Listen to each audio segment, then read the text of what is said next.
ए क्यों कह्या। प्रणाम सुंदर साहब जी। आप हक शिवराज जी महाराज वेदाम के धनी सच्चिदानंद स्वरूप आप श्री प्राणनाथ जी हमें फरमा रहे हैं,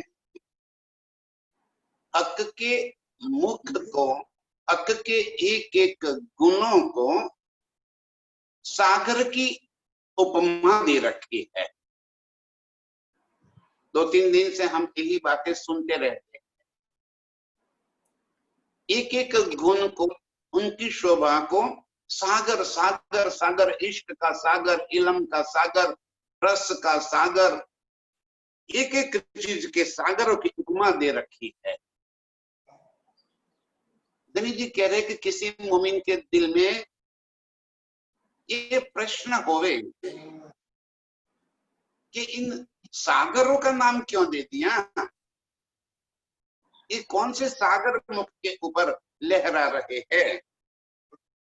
अक मुख शोभा सागर, प्रीतम के मुख के ऊपर के इन गुणों को सागर की शोभा क्यों दे रही है, क्यों उनको सागर कहा गया है। तो सागर ये संसार के अंदर उनकी विशालता, उनकी गहराई, इससे बड़ी विशाल और गहराई और किसी की हो नहीं सकती। अब हमें ये बातें समझानी है तो कैसे समझावे अर्श के स्वरूप की बातें। जैसे यहाँ का तेज तो किसके साथ तुलना कर दे कि सूरज, सूरज से ज्यादा, सूर्य से ज्यादा तेज यहाँ पे किसी का है कि नहीं। तो तुलना करनी है तेज की तो सूरज के साथ कर दी, और फिर भी कह दिया कि यहाँ का सूरज की जो तेज है वो तो हमें जला देती, उसके अंदर दाहकता भरी है। अर्श में मेरे प्रीतम का जो नूर है और उस नूर की जो तेजस्विता है वो तो पहुंचाने वाली, वो दाहकता नहीं, वो अपार शांति पहुंचाने वाली है। और इसी तरह प्रीतम के एक एक गुणों को सागर की उपमा दे रखी। सिर्फ और सिर्फ इस संसार के अंदर सागर की विशालता और उसकी गहराई एक, और दूसरी बात एक कि सागर में एक बार जो डूब गया बाहर नहीं निकल सकता, उसी में खत्म हो जाएगा। इसी तरह यदि हम प्रीतम के इन गुणों के किसी एक गुण को भी दिल में भर लिया तो वो गुण हमसे कभी हम उससे अलग हो ही नहीं सकते, उसी के अंदर रल गल जाएंगे। उस गुण की शोभा सुंदरता जिसका वार न पा, अपार अपार अपार, इतनी गहरी शोभा जिसके अंदर हम रूहें बस डूबती ही जाएगी, डूबती ही जाएगी। इस वास्ते मेरे प्रीतम के इन गुणों को सागर की उपमा दे रखी। धनी जी कह रहे कोई मोमिन कहसी ये क्यों कहा, अक मुख शोभा सागर, प्रीतम के मुख की शोभा को सागर की उपमा क्यों दे रखी है। तुच्छम स्वरूपाते कोमला ललित किशोर सुंदर। कैसा स्वरूप है मेरे प्रीतम का। तो एक तो कहा सूक्ष्म, हम सूक्ष्म की बात हम यहाँ व्याख्या करेंगे तो सूक्ष्म इसे कहते हैं कि जो हम यहाँ की आंखों से देख न पावे, इसे सूक्ष्म कहते हैं। जैसे कोई वायरस है, बैक्टीरिया है, वो वगैरह जो है उसे हम सूक्ष्म कहते हैं कि जो हम अपनी आंखों से देख नहीं पाते हैं। तो मेरे प्रीतम का स्वरूप इस तरह का सूक्ष्म नहीं है।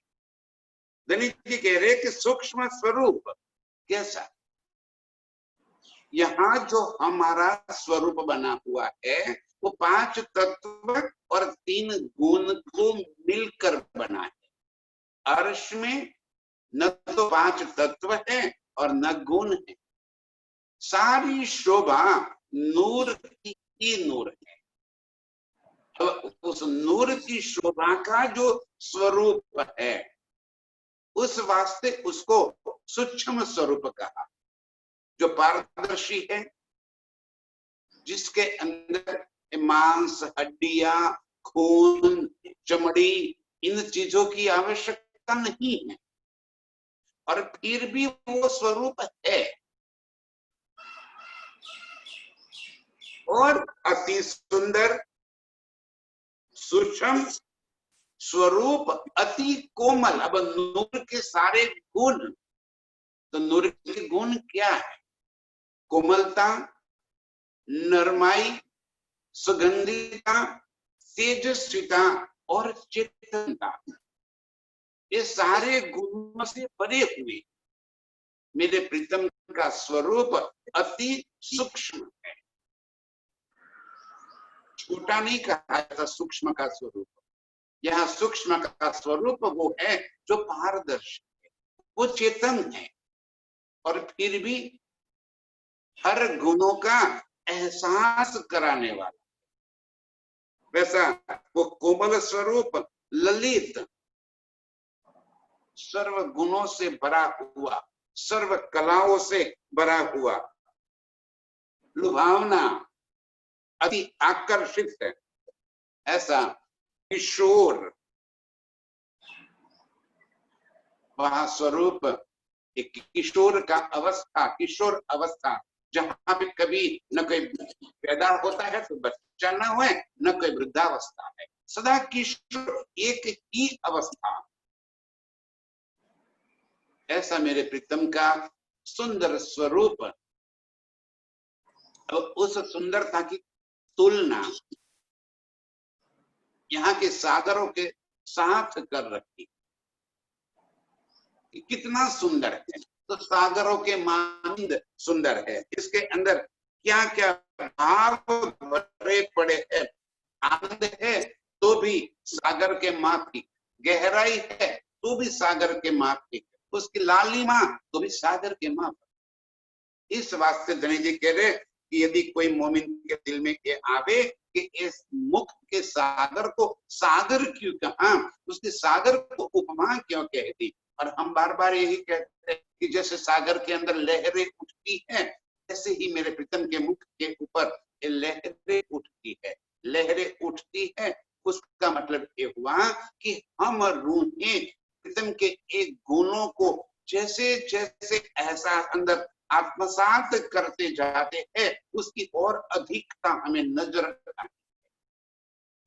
प्रीतम के एक गुण जो प्रीतम के मुख के ऊपर झलक रहे हैं और उस मुख के अंदर के जिस गुण की तरफ हमारी नजर लग जाए तो जैसे उस गुण की अधिकता ही अधिकता हमें नजर आती है। और इस वास्ते कह दिया कि लहरें उठ रही। यहाँ किसी सुंदरता के अंदर हम मोहित हो जाए तो ऐसा लग रहा है कि सुंदरता और अधिक अधिक अधिक बढ़ती जाती है। तो है तो वही कि वही, कोई अधिक थोड़ी हो जाती है, लेकिन चाहने वाले, उसको देखने वाले की नजर में वो अधिक अधिक नजर आती है। आशिक रूहें जब अपने माशूक प्रीतम को देखती है तो प्रीतम के इन गुणों को वो कभी प्यासे, उसकी प्यास बुझेगी ही नहीं, और अधिक चाहना से प्रीतम के इस गुणों को निहारती जाएगी। और इस वास्ते कहा कि वो गुणों की जैसे लहरें उठ रही है, तरंगे उठ रही है, और एक एक तरंग के अंदर धनी जी कह रहे कई किरणें, और एक एक किरण के अंदर कई कई गुण भरे पड़े। बस यही बात आशिक की नजरों की। यहाँ न कोई गुणों की किरणें हैं, न कोई उसकी रोशनी है। गुणों की रोशनी थोड़ी होती है। जैसे किसी सुंदर साथ के मुख के ऊपर हमेशा अपार शांति बनी रहती है, तो क्या हम उस शांति के सागर को लहरें उठती नजर कहेंगे? ना, लेकिन वो आशिक की नजर, देखने वाले की, जो हम सामने माशूक की खूबियां उसको और अधिक नजर आ जाती है। आशिक उसी के अंदर रल गल जाती है। और इस वास्ते एक किरणें उठना कहा, एक तरंगे उठना कहा, एक लहरें उठना कहा। और लहरें कितनी ऊंची? जैसे पहाड़ जितनी ऊंची। क्या है मतलब उसका? कि आशिक रूह जब प्रीतम के इस गुणों को अधिक अधिक अधिक चाहती है, वैसे वैसे उसकी एक एक गुण उसकी नजरों में और अधिक बढ़ते जाते हैं, और अधिक बढ़ते जाते हैं। यहाँ पे एक छोटी सी कहानी कहूं मैं। एक राजा था, उसके पास एक सिद्धि गुलाम नौकर था। सिद्धि उसे कहते हैं जो अफ्रीका के जंगलों से यहाँ पे पकड़ कर लेकर आए थे। उस समय उनको सिद्धि कहते हैं। एकदम रंग काला, बिल्कुल मोटे तगड़े हाइट, और समझो कि उनके अंदर के जो रूप है वो तो कहीं नजर आएगा ही। ऐसे स्थिति को राजा ने हुक्म दिया कि इस नगर में जो सबसे अच्छा बालक हो, सबसे सुंदर बालक हो, सबसे गुणवान रूपवान, सबसे अच्छा बालक हो, उस बालक को लेकर आओ। अब ऐसा बालक ढूंढने के लिए सिद्धि नगर में घूम रहा है। कहीं गोरे चट्टे बहुत होशियार, कहीं गुणों से मालिक ऐसे बच्चे उसको दिख रहे, लेकिन कहीं ना कहीं उसको उसमें अवगुण नजर आते हैं, अवगुण नजर आते हैं। पूरे दिन घूम फिर करके करके जब शाम को अपने घर पहुंचता है तो अपने बच्चे को देखता है, अपने जैसा ही है, एकदम काला, बद्दा सा, मोटा, बड़ी बड़ी आंखें। और उसको उस बच्चे के अंदर सारे गुण नजर आते हैं। अरे मेरा बच्चा कितना सुंदर है, अरे मेरा बच्चा कितना सुंदर है। दूसरे दिन वो राजा के सामने अपने बच्चे को जाके पेश कर देता है। देखने वाले की नजर है। मेरे प्रीतम, मेरे माशूक, मेरे धनी, वो तो सर्व गुणों के भंडार ही है। सर्व गुण उनके अंदर ठोस ठोस के भरे हैं। सुंदरता के कोई माप नहीं है। किशोर स्वरूप है, एक एक अंग से जैसे प्यार झलक रहा है। सर्व गुणों के मालिक। लेकिन आशिक रूह जो है, आशिक रूह को उनके अंदर जितने गुण हैं, उन गुणों से हजार गुना अधिक अधिक अधिक गुण नजर में आ जाते हैं। और इस वास्ते हमारी नजरों में प्रीतम का एक एक गुण अमाप है, जिसकी कहीं किसी के साथ तुलना ही नहीं हो सकती। और इस वास्ते उसको सागर कह दिया। और जैसे जैसे उस गुण को हम देखते जाएंगे, उसकी अधिकता हमें नजर आती जाएगी। उसे कहते हैं लहरें उठना। और उस सुख को जो हमें दिल के अंदर शांति मिलती है, वो दिखने से हमें आनंद मिल जाता है, उसे कहते हैं तरंगे उठना, किरणें उठना, और अधिक अधिक सुख मिलते जाना। इसलिए यहाँ कह दिया कि कोई मोमिन कहसी ये क्यों कहा, हक मुख शोभा सागर। यदि किसी मोमिन के दिल में एक प्रश्न उठ जाए, धनी जी यहाँ पे हर चीज का हमें सॉल्यूशन खुलासा देते। कोई बात कह दी तो वो क्यों कह दी, ताकि हमारे नजरों में ये दुनिया के सागर न बस जाए, हमारी नजरों में यहाँ के समुद्र की जैसी कोई बात न बस जाए। इस वास्ते धनी जी ने कहा कि इसीलिए मेरे प्रीतम के सुख को सागर की उपमा, उस गुणों को सागर की उपमा दे रखी है। सूक्ष्म स्वरूप अति कोमल, ऐसे मेरे प्रीतम का स्वरूप सूक्ष्म और कोमल ललित, जिस मुख के ऊपर सर्व कलाओं छाई हुई है। जो सुख धनी जी हम रूहों को देना चाहते हैं, वो ही भाव वो अपने मुख के ऊपर प्रदर्शित कर देते हैं, और उस मुख के भाव से ही प्रीतम के दिल के अंदर बसी हुई बातों को हम आशिक रूह समझ जाती है कि मेरे धनी मुझे क्या कहना चाहते हैं। ऐसे सुंदर स्वरूप, किशोर स्वरूप, और इस वास्ते इनको सागर की उपमा दे रखी है। जो अरवा होए अरश की, सोले जो दिला धारा। धनी जी कह रहे जो आशिक रूह है, जो अर्श की रूह है, अर्श की अरवा है, वो इन बातों को समझकर इनके गुणों को दिल में धारण कर, इनको बार बार नहीं समझाना पड़ेगा कि वो सागर क्यों कह दिया। जो अरवा अर्श आशिक जो अर्श की है, उनको सागर कहते ही ये दुनिया के समुद्र नजरों में नहीं आएंगे, उनको सागर कहते ही प्रीतम के उन गुणों नजरों में आ जाएंगे, उनकी नजरों में वो गुण बस जाएंगे, उनकी नजरों में वो सुख बस जाएगा जो प्रीतम अपनी आशिक रूहों को देना चाहे। वो बात समझ जाएगी। ये अरवा अर्श की रूहों के वास्ते तो एक दंड लेकर आए, ये बातें एक इलम क्यों लेकर आए। ये बातें ऐसी है जो इस संसार में कहीं न जाए। यदि कह सकते तो आज से पहले इतने शास्त्र दुनिया के अंदर आए, कब से कह दिए। ये दुनिया के वास्ते नहीं है। आशिक रूहे हैं, वो ये बात समझ भी लेगी और इन बातों का सुख भी ले लेगी। दो बातें हैं, आशिक रूहे ये सुख लेगी और जो ये सुख लेगी वो ही आशिक रूहे, बाकी कोई ये सुख ले ही नहीं पाएगा। मैं रोज बता रहा हूं ये बातें कि ये शब्द नहीं है। हम पढ़ते हैं, हम सुनते हैं, शब्द ही पढ़ते हैं और शब्द ही सुनते हैं कानों से, लेकिन आशिक रूहों के वास्ते ये शब्द न होकर प्रीतम का स्वरूप बन जाता है।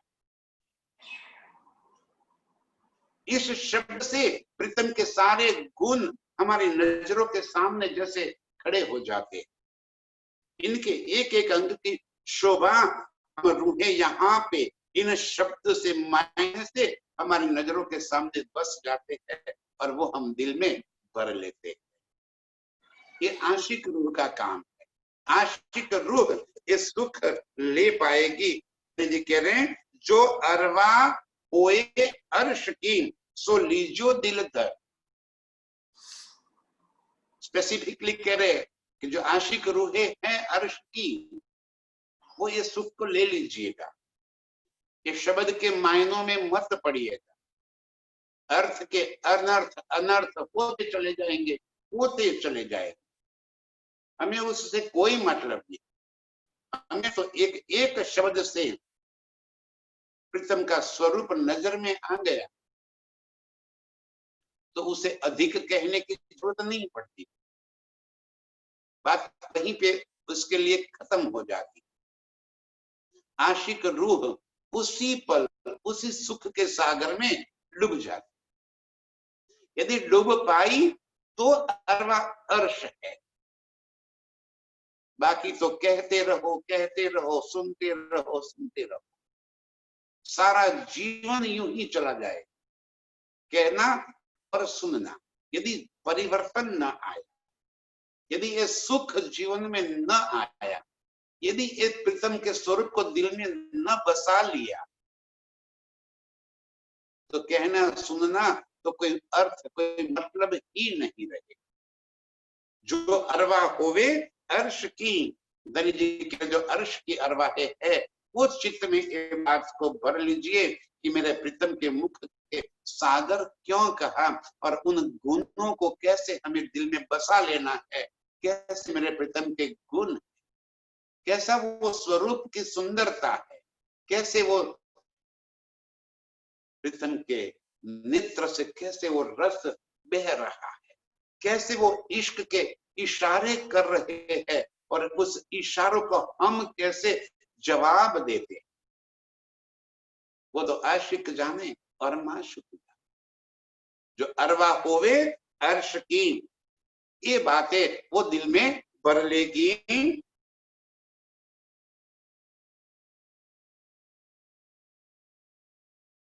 सूक्ष्म सुरत शोभा बड़ी, सो सुनियो पड़ उत्तर। जी कह रहे हैं मेरे प्रीतम का स्वरूप अति सूक्ष्म, पारदर्शी, अर्श में हम रूहों का कोई कहे कि वजन कितना है तो 0 मिलीग्राम। हम रूह का कोई वजन ही नहीं, क्योंकि वो नूर का स्वरूप है और इसीलिए उसको सूक्ष्म स्वरूप कह दिया, जैसे हवा का झोंका। लेकिन फिर भी हमारा स्वरूप है, और वो स्वरूप धनी जी संग जब हम बातें करते हैं, धनी जी कह रहे सो सुनियो पड़ उत्तर, बातें करना और जवाब भी सुनना। प्रीतम के संग जब हम बातें करते हैं तो प्रीतम हमें क्या कहते हैं ये भी आशिक रूह सुन लेती है। इसीलिए कहा जो अरवा होवे अर्श, तो परमधाम की आशिक रूह है वो ही इस सुख ले पाएगी। प्रीतम के साथ बातें करना, उनके सवाल जवाब करना और उस जवाब को सुनना। सो सुनियो पड़ उत्तर, ये जवाब भी प्रीतम हमें दे रहे हैं कि वो क्या कह रहे हैं हमें बिना शब्द बोले। उनके अंग से जिस तरह से वो भाव व्यक्त कर देते हैं और आशिक रूह तुरंत ही वो बात समझ जाती है, वो सुनियो पड़ उत्तर, ये जवाब प्रीतम हमें दे रहे हैं। हर्षिदा कह्या निमुना एक बात का, अंग खूबी इश्क सागर। फिर सागर की बात है। धनी जी कह रहे कह्या निमुना एक बात का, यहाँ पे हम रूहों को किस तरह से समझ आवे इस वास्ते निमुना देकर हमें बता रहे। अंग खूबी इश्क सागर, प्रीतम के अंग अंग से जैसे इश्क के सागर की लहरें उठ रही। इश्क की बातें ही हम रूहों की बातें हैं।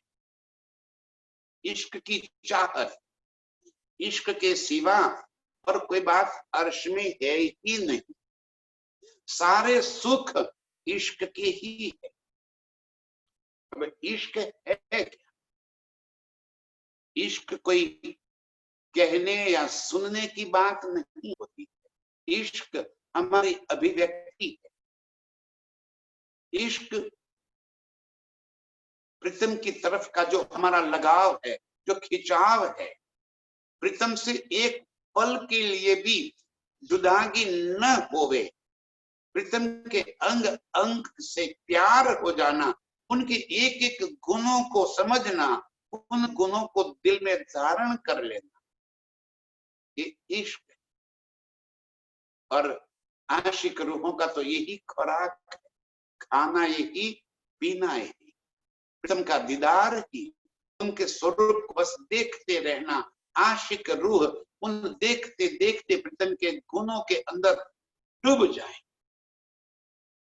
अपना अस्तित्व ही समाप्त कर दे, अपने मैं खुदी जहां खत्म हो जाए,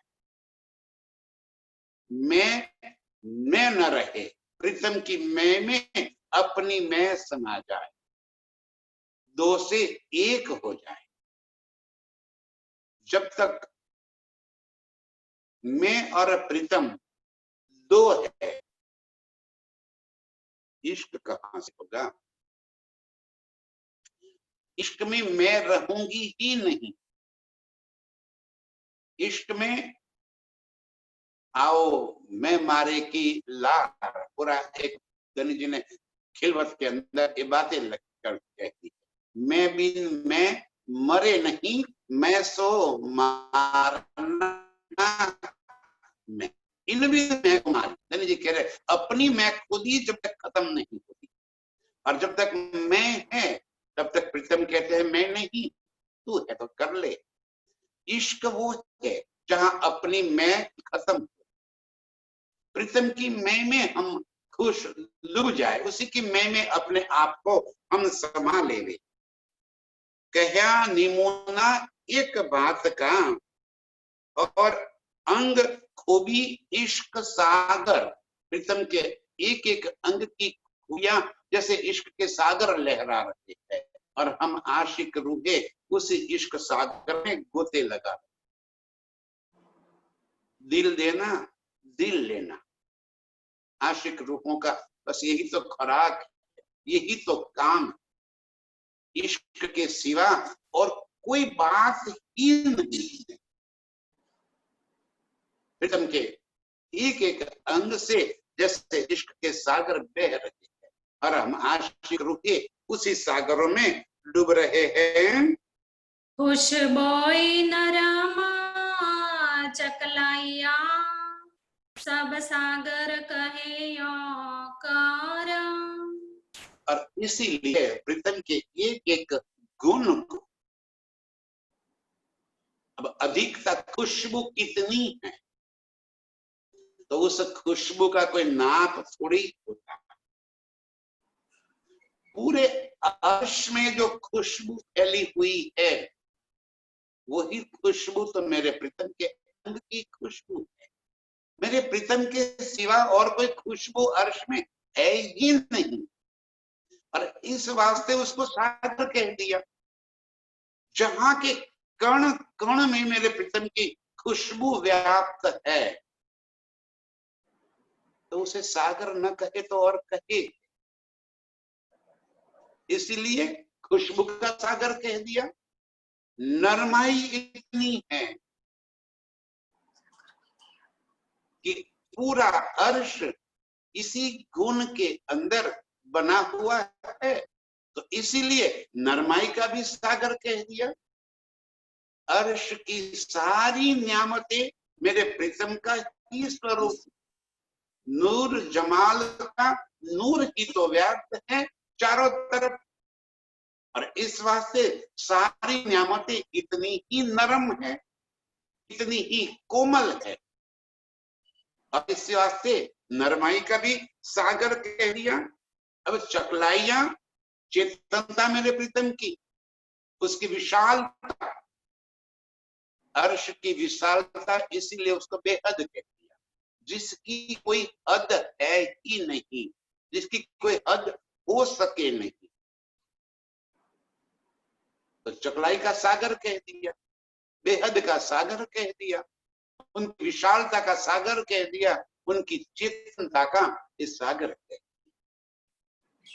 गणेश जी इस वास्ते ये बात हमें समझा रहे हैं आशिक रूहों को, मोमिनों को, कि कोई ये ना कह दे कि ये सागर है क्या। खुशबोए नरम चकलाइया, सब सागर कहे यों कर। इस तरह से इन गुणों को सागर कह दिया। पूरा अर्श जिस खुशबू से महक रहा है, वो खुशबू मेरे प्रीतम के अंगों की खुशबू। मेरे प्रीतम रस की खुशबू, मेरे प्रीतम की इश्क की खुशबू। और आशिक रूह एक खुशबू को बहुत अच्छी तरह जानती है। यहां भी जिसे खुशबू का स्वाद मिल गया,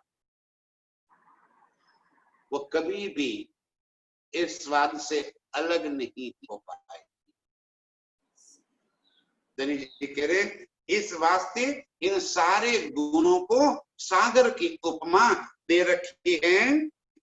जो रंग कहो गौर का, तो सागर मेरा तरंग। अब मेरे प्रीतम के अंग का रंग कैसा है?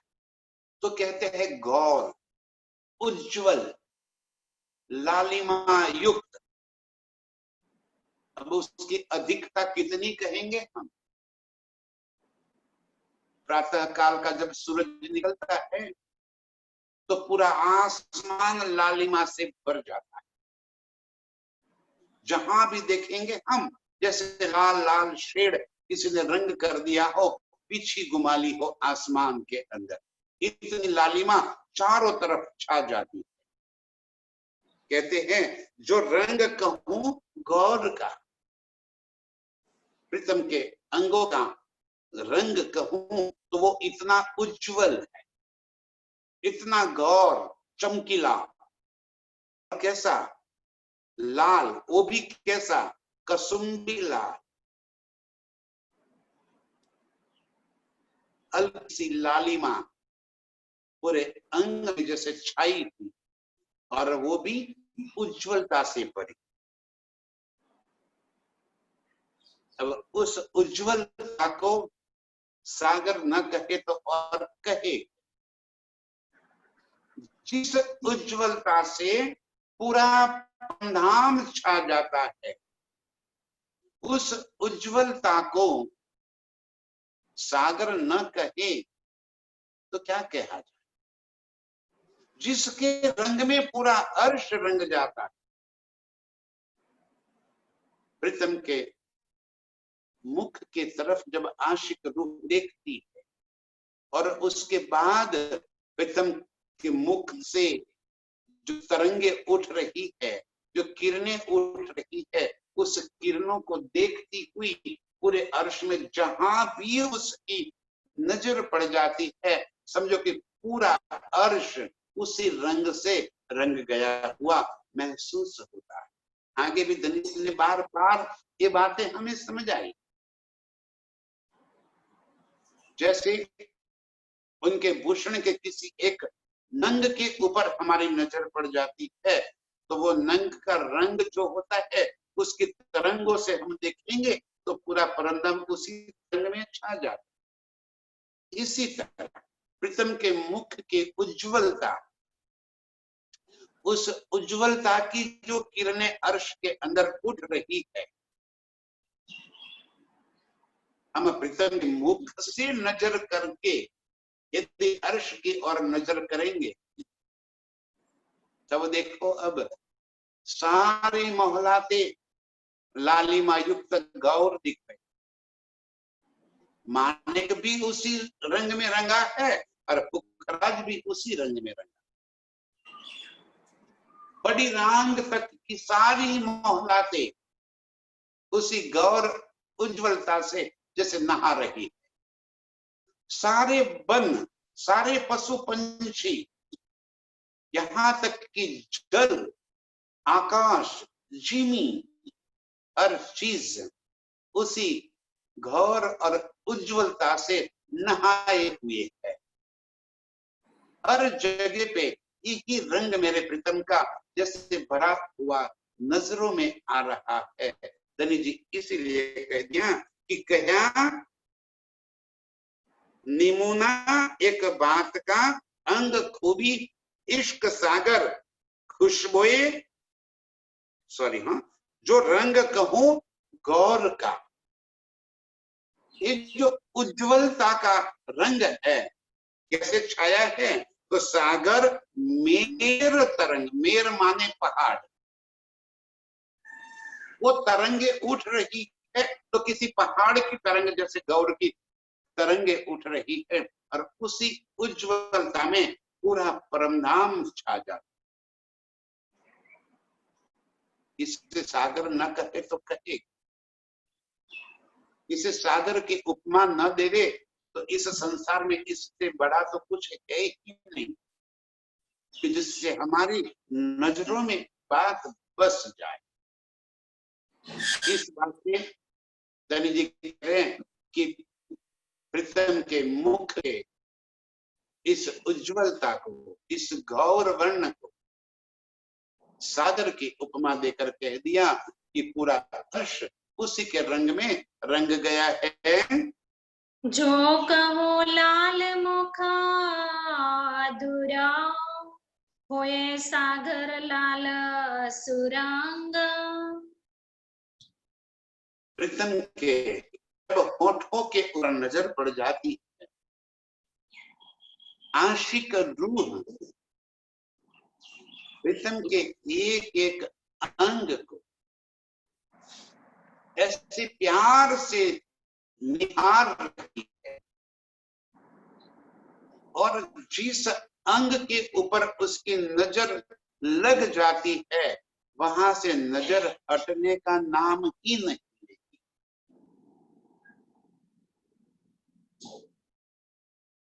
कैसे इस शोभा को यहाँ के शब्दों से बरनी जाए। हम तो एक पल के अंदर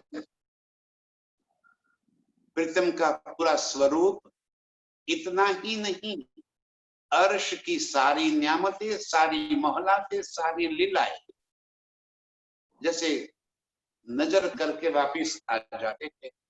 चितवन में जब बैठते हैं तो ऐसा लग रहा है कि आज का आज सारा अर्श देखकर हम वापिस आ जाए। जब चितवन में नजर अर्श की ओर घुमाते हैं तो कहाँ नजर घूमती है हमारी? कभी अपने आप को पूछ तो लो, कैसे हम चितवन करते? सारी नेमतें बस उसी पल में हमें देख लेनी। मेरे प्रीतम के अंग का एक अंश भी नजर में बस जाए तो वहां से नजर हटेगी ही नहीं। यही बात यहाँ चर्चा में भी, लेकिन कैसे इस गुणों को अधिक अधिक अधिक हम दिल में बसा ले। बार बार एक ही बात कहने से सुंदर साहब को यही लग रहा है कि क्या एक ही बात, लेकिन करे तो करे क्या? उस शोभा से नजर हटे ही नहीं तो नई बात लावे कहां से? कहते हैं जो कहूं लाल मुख अधूर, प्रीतम के लाल होठों की बात यदि कह दूं तो वो लालिमा इतनी अधिक है, हुए सागर लाल सुरंग। पूरा परमधाम मेरे प्रीतम के होठों की लालिमा में जैसे रंग गया है। पूरे परमधाम में वो लाल रंग जैसे बिखर गया है। और वो लाल कैसा है? अति रस भरा, अति उज्जवल, अति सुखदायी, अति आनंददायी और मीठा। उसकी मिठास तो वो चखने वाली जाने, उस रस की मधुर्यता को और रस को पीने वाली जाने। आशिक रूह पल पल यही चाहती है कि प्रीतम के इस रस को मैं पीती रहूं, उसका नशा ही नशा मेरे दिलो दिमाग पर छाया रहे, उस नशे से कभी बाहर ही न आए। होठों की लालिमा कोई देखने की चीज थोड़ी, गालों का गुलाबीपन ये देखने की चीज थोड़ी,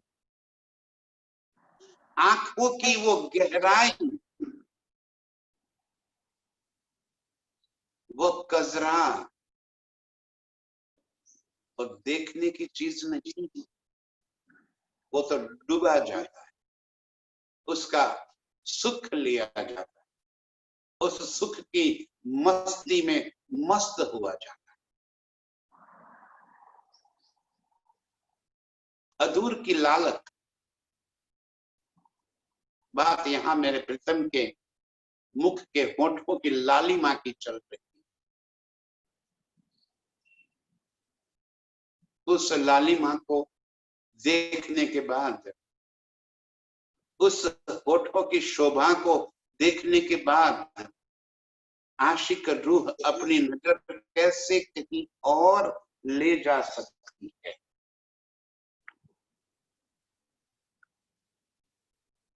एक बार यदि वो बात नजर में बस जाए, वो लालिमा यदि हमारे दिल में छा जाए, तो उस लालिमा से आशिक रूह कभी भी बाहर निकल ही नहीं सकती। ये इश्क है।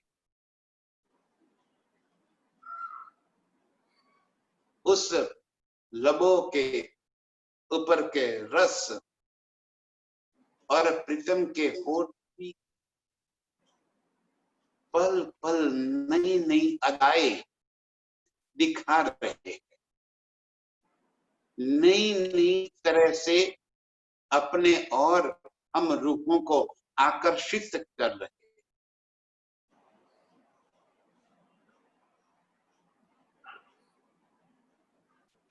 ये बात जिसने देख ली, ये बात जिसने समझ ली, वो इन लबों से कैसे दूर हो सकता, अपने आप को प्रीतम के होठों से कैसे अलग कर सकती है। ये मेरे प्रीतम के मुख के होठ और उसकी लालिमा जैसे पूरे अर्श में सागर बन के लहरा रही है। अब उस लालिमा को नजर करो, जैसे अंग की उज्जवलता और उसकी गौर को जैसे देखा हमने, इसी तरह अब लालिमा को भी देख लो अर्श की। अब जब प्रीतम के होठों को देखने के बाद हमारी नजर अर्श के 25 पक्ष में कहीं भी जाता है, तो सारा उस लालिमा से लाल ही नजर आता है। अरे हम अपने आप को भी उसी लालिमा में रंग देते हैं, लाल सागर जैसे पूरा अर्श उसी लालिमा में बस गया। इतना उज्जवल, इतना रस मेरे प्रीतम के होठों के अंदर भरा। आशिक रूह इन होठों से कभी अलग हो ही नहीं सकती। बस इस रस को पीना यही आशिक का काम। आशिक रूह कभी प्यास उसकी बुझेगी ही नहीं, वहीं पे स्टक हो जाती, अटक जाती है। एक बार ये सुख क्या दिल में भर गया, अपने आप को कैसे वहां से वो बाहर निकाल। और इस एक अंग का सुख इतना अधिक है कि वहां से नजर ही कैसे हटावे और अंग को देखना चाहे तो भी कैसे देखे।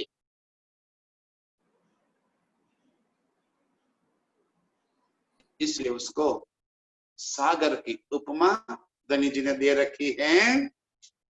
हक के मुख का नूर जो, सो नूरे सागर जाना। इस तरह मेरे प्रीतम के मुख का जो नूर, वो नूर पूरे अर्श में छाया हुआ, और इसीलिए उसको नूर का सागर का। नूर जमाल इस वास्ते मेरे प्रीतम को कह दी, जहां गंजान गंज नूर ही नूर छाया हुआ है, और उसी नूर से पूरा अर्श भरा पड़ा है। हम कहते हैं कि अर्श की एक एक नियामत नूर से है, तो नूर है क्या? मेरे प्रीतम का ही तो मुख का और नूर का कतरा है। अर्श की सारी नियामतें नूर से ही तो है। वहां के पशु पंछी क्या है? नूर। और नूर क्या है? मेरे प्रीतम। मेरे प्रीतम ही नूर है।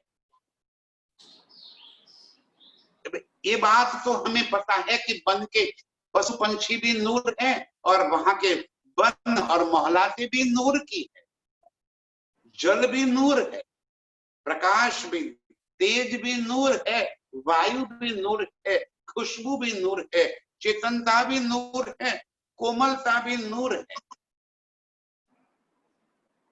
और नूर क्या है? नूर मेरे प्रीतम है। मेरे प्रीतम ही वो नूर का गंज है। अब वो नूर के गंज के मुख के ऊपर जो नूर झलक रहा है, हम यहाँ नूर की एक ही व्याख्या कर लेते हैं कि नूर माने प्रकाश। न समझ, नूर अपार गुण का समूह, वो नूर है। ये सुगंधिता भी नूर ही तो है, वो कोमलता भी नूर ही, अर्श की सारी चेतनता वो भी नूर है। और इस वास्ते मेरे प्रीतम के मुख का नूर पूरे अर्श में छाया हुआ, और ये इश्क का सागर कह दिया, नूर का सागर कह दिया। हक के मुख का नूर जो, सो नूरे सागर जान। नहीं, हमें यहाँ पे सिर्फ सागर की बात बताने के लिए एक गहराई में लेकर जा रहे हैं कि मैंने सागर की उपमा क्यों दे रखी है। यहाँ जो विशालता और गहराई है, तो वही बात धनी जी कह रहे हैं कि पूरा अर्श नूर ही नूर से भरा पड़ा है, और वो नूर मेरे प्रीतम के मुख के ऊपर झलक रहा है। इसलिए नूर का सागर अर्श को कह दिया। पूरा परमधाम नूर का सागर है, सारी चीजें नूर से झलक रही। नूर के सिवा कहां और ही नहीं। मेरे प्रीतम के ही मुख का ऐश्वर्य वो नूर है, उनकी उज्जवलता वो नूर है, उनकी गरिमा वो नूर है, उनकी कई कलाओं का समूह वो भी नूर है, इनकी एक एक अदाएं ये नूर है। नूर कोई खाली लाइट या प्रकाश नहीं। प्रीतम के दिल के जितने भी गुण है, वो सारे गुण नूर बनकर अर्श के अंदर छाए हुए हैं, और उसी नूर के गुण अर्श की एक एक नियामत के अंदर बसे हुए। ये कि मेरे प्रीतम के दिल की भाव, ये हकीकत बन गई। नूर का सागर पूरा अर्श इस तरह से बना हुआ है। तेज ज्योत या सलुकिया, शोभा सागर भरा आसमान। प्रीतम के मुख के नूर का तेज, उसकी ज्योत, उसकी सलूकी, कोमलता, शोभा, सुंदरता पूरे अर्श में छाई हुई। पूरा आसमान जैसे इन सारे गुणों से झलक रहा है। जहां भी नजर पड़ जाती है बस यही नूर ही नूर नजर आ जाता है। नूर माने सिर्फ सफेद या चमक नहीं। यदि लबों की लालिमा छाई है तो वो भी नूर है। यदि प्रीतम के गालों की वो गुलाबीपन छाया हुआ है तो वो भी नूर ही है। और मेरे प्रीतम के नयनों के वो कजरा भी अर्श में छाया हुआ है तो वो भी नूर ही है। नूर माने सफेद या उज्जवल या चेतन प्रकाशमान, इतना ही नहीं, तेज का सिर्फ और इतना नहीं, सारे गुण अर्श में जैसे फैले पड़े, वो सारा मेरे प्रीतम के अंग का नूर है। तेज ज्योत या सलूकी, उस नूर का तेज, उसकी ज्योत या उसकी सुंदरता, उसकी सलुकाई, उसकी नरमाई, कोमलता, शोभा सागर भरा आसमान, इस शोभा से पूरा परमधाम का आसमान भरा पड़ा है। इस वास्ते इसे नूर का सागर है। मेरे प्रीतम की सुंदरता ही चारों तरफ छाई हुई है और इस वास्ते इसे सुंदरता का सागर है। ये नूर सागर मेरे प्रीतम के मुख का सागर है। ये नूर सागर मेरे प्रीतम की सुंदरता का सागर है। ये नूर सागर मेरे प्रीतम की शोभा का सागर है, उनके श्रृंगार का सागर है, उनके वस्त्रों का सागर।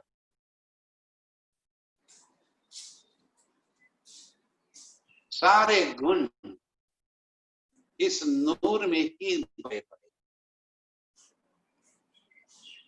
और अर्श में चारों तरफ ये नूर ही नूर छाया हुआ हम रूहों को नजर आता।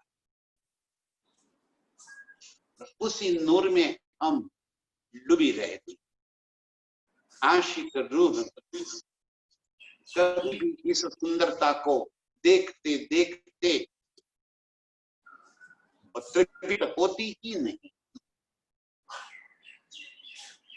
इसलिए नूर का सागर है।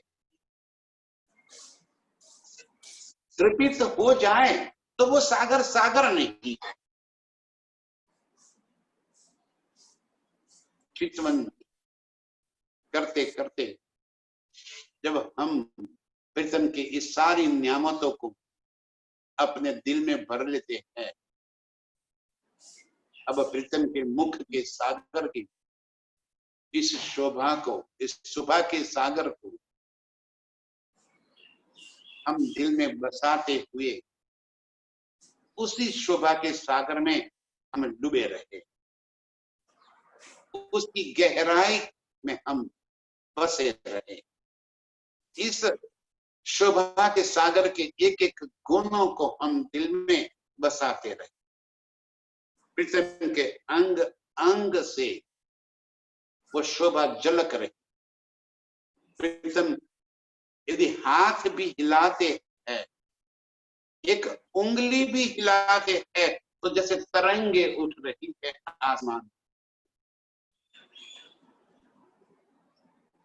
अब ये नूर का सागर, इस नूर की शोभा को यहाँ शब्दों में कैसे वर्णन किया जा सकता? इस नूर को शब्द